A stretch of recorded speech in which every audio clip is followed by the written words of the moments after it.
Matagumpay manong napigilan ng pulisya ang plano ng isang grupong patayin si Pangulong Rodrigo Duterte. Ito matapos nilang makumpiskang smuggled na mga piyesa ng baril mula sa dalawang miyembro ng isang gun smuggling syndicate. Pag-amin ng dalawang sospek, ang mga naturang piyesa ng baril ay binili ng kanilang #1 customer para gamitin sa pagkumpuni ng mga armas para sa assassination plot sa Pangulo. Ang ulat mula kay Waywaya Macalma. Sabi po sa akin, sabi po ng boss ko, may order daw po yung #1 niya na customer na mga lower end parts. So yun yung gagamitin sa pag-assassinate kay Presidente Duterte. Ito mismo ang kinanta ni Wilford Palma na isang suspect na nagbebenta ng mga smuggled gun parts matapos na mahuli siya ng mga otoridad sa Bacolod City. Anya, suki nila at #1 customer ang nais umanong magpatumba kay Pangulong Rodrigo Duterte. Nahuli ang higit 4.5 milyong piso ang halagang nasabat ng mga parte sa pagbuo ng mga malalaking armas na nakuha ng PNP Criminal Investigation and Detection Group kamakailan. Arestado sa operasyon ng dalawang suspect na kinilalang si Brian Taala Constantino at ang kanyang alalay na si Wilford Palma. Si Constantino ay kasalukuyang naka-hospital arrest sa Bacolod City habang si Palma naman ay nasa kustodiya ng CIDG para sa investigasyon.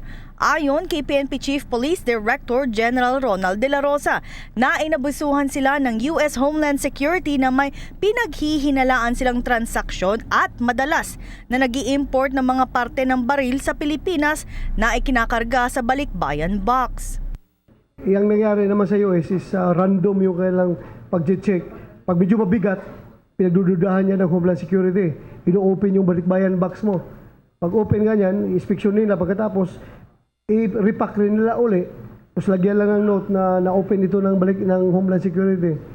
So, makapasok pa rin. Pero ito nga, kaya nga na-discover siguro dahil pinak uli, then pinasa information sa atin, dito na hinuli. Ang modus ng grupo ay kapag dumating sa bansa ang smuggled items ay sa kanila ibebenta sa kanilang website na www.pinoy1911.com or Pinoy Pistol Forum gamit naman ng Facebook. Dagdag ni Palma, higit 10 balikbayan box na ang kanilang na-order simula na magbenta sila sa bansa. Kabilang sa mga piyesa na nabili ng mga suspect ay 100 piraso ng upper receiving parts, 40 piraso ng barrel at 30 pirasong bolt assemblies.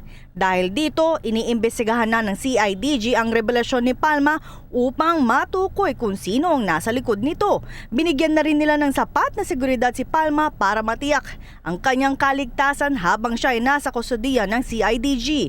Nanawagan naman si De La Rosa sa mga lehitimong gun owners at dealers na nakabili ng piyesa mula sa grupo na makipag-ugnayan sa pulis upang makatulong sa isinasagawang investigasyon ng CIDG.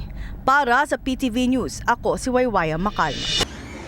Ako po si Cathy San Gabriel. Subscribe na sa PTV YouTube channel.